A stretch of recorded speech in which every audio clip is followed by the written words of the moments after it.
আজ আমি ভিডিওটা সকালে নাস্তা দিয়ে শুরু করলাম। এই যে আমি এখন গোলা রুটি তৈরি করব, এজন্য আমি 4 কাপ আটা নিলাম। 4 কাপ পরিমাণ মতো লবণ দিলাম আর পানি দিব, দিয়ে আটাগুলো ভালো করে গুলিয়ে নিব। এই যে আর আটাগুলো বেশি পাতলাও করব না আর ঘনও করব না। এখন আমি ভালো করে আটাগুলো গুলিয়ে নেব যাতে কোনো দলা পেকে না থাকে। এই যে আমি আটাগুলো ভালো করে গুলিয়ে নিয়েছি। এই যে বেশি পাতলাও করিনি আবার অনেক ঘনও করিনি।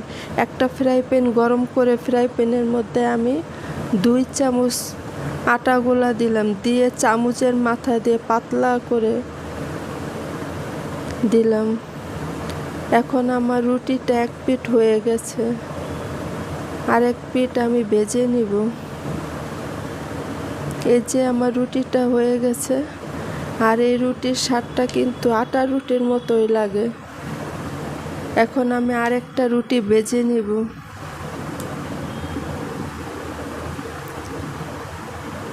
আবার চামচের মাথা দিয়ে পাতলা করে ছড়িয়ে দিলাম, দিয়ে এখন আমি ঢেকে দিলাম। এই যে এক পিঠ হয়ে গেছে, এখন আমি উল্টে আরেক পিঠ ভেজে নেব।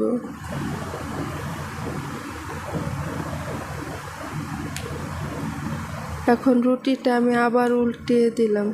দেখতে কিন্তু আটা রুটির মতোই দেখা যায়।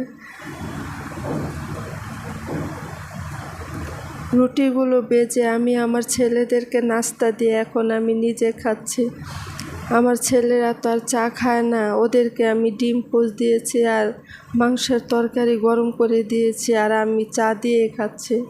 কারণ আমি সকালবেলা ডিম পোচ এগুলো খেতে পারি না, কোনো তরকারিও সকালে আমি খাই না। আমার কাছে চাই সবচেয়ে পছন্দ। আমি আমার নাস্তাটা খেয়ে নেই। নাস্তা খাওয়ার পরে এখন আমি ডিমগুলো ধুয়ে নেব। এই ডিমগুলো সকালে বাজার থেকে এনেছে। আমি সব সময় ডিম ভিম লিকুইড দিয়ে এভাবেই ধুই।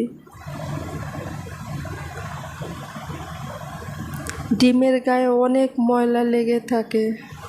ডিমগুলো 5 মিনিট আগে পানি দিয়ে ভিজিয়ে রাখতে হয়। ময়লাগুলো নরম হলে ভিম লিকুইড দিয়ে হাত দিয়ে আস্তে আস্তে পরিষ্কার করলে ডিমগুলো পরিষ্কার হয়ে যায়। এই যে আমার ডিমগুলো কত পরিষ্কার হয়েছে। আমি পানি পাল্টে 3বার 4বার করে ডিমগুলো পরিষ্কার করে ধুয়ে নিয়েছি। আর ডিমগুলো ভালো করে না ধুলে আমি সব সময় ডিম নর্মাল ফ্রিজে রাখি। কারণ ডিম যদি আমি না ধুয়ে ফ্রিজে রাখি তাহলে ডিমে অনেক ব্যাকটেরিয়া থাকে, আর তাছাড়া ফ্রিজে আরও অনেক খাবার থাকে, সেই ব্যাকটেরিয়াগুলো ওই খাবারে লাগে। এতে শরীরে নানান রোগ জীবাণু বাসা বাঁধে।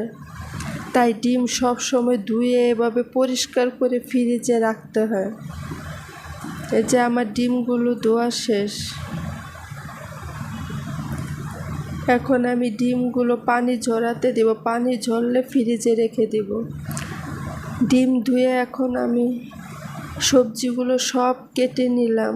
এই যে লাউ কেটেছি, ঢেঁড়স, পাঙ্গাস মাছের মাথা, এটা সাথে কয়েকটা টুকরাও নিয়েছি। এগুলো সব আমি ভালোভাবে ধুয়ে নিয়েছি। আজ আমি পাঙ্গাস মাছের মাথা দিয়ে লাউ রান্না করব।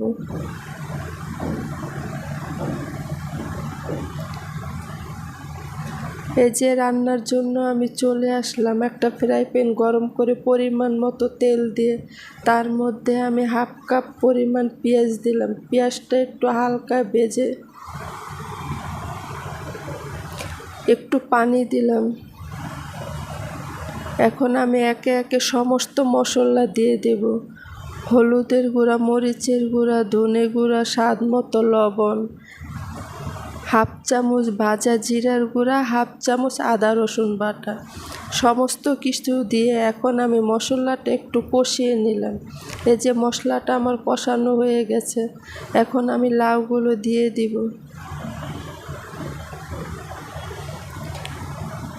আর আমি সব সময় লাউ ধুয়ে কাটি, ছিলে আস্ত ধুয়ে তারপর কাটি।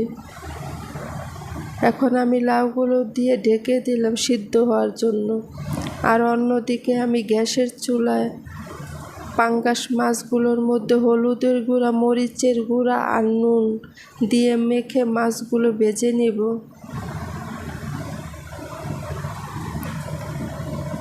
আমি সব সময় পাঙ্গাস মাছ ভেজে রান্না করি, কখনো কষিয়ে রান্না করি না। কষিয়ে রান্না করলে খেতে ভালো লাগে না। এই যে আমার মাছগুলো ভাজা হয়ে গিয়েছে, এখন আমি মাছগুলো নামিয়ে নিলাম।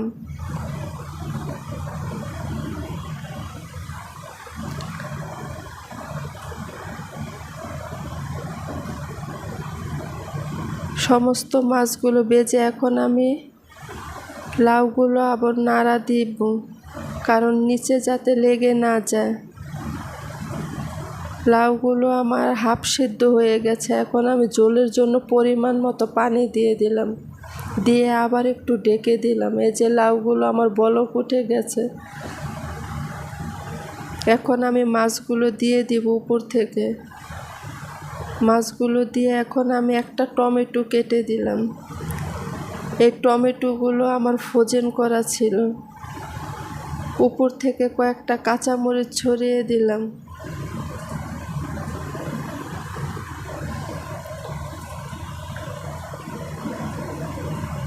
দিয়ে এবার আমি ঢেকে দিলাম।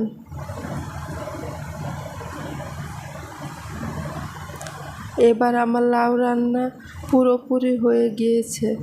আমার কাছে কোনো ধনিয়া পাতা নেই, উপর দিয়ে একটু ধনিয়া পাতা ছড়িয়ে দিলে আরও ভালো লাগে খেতে।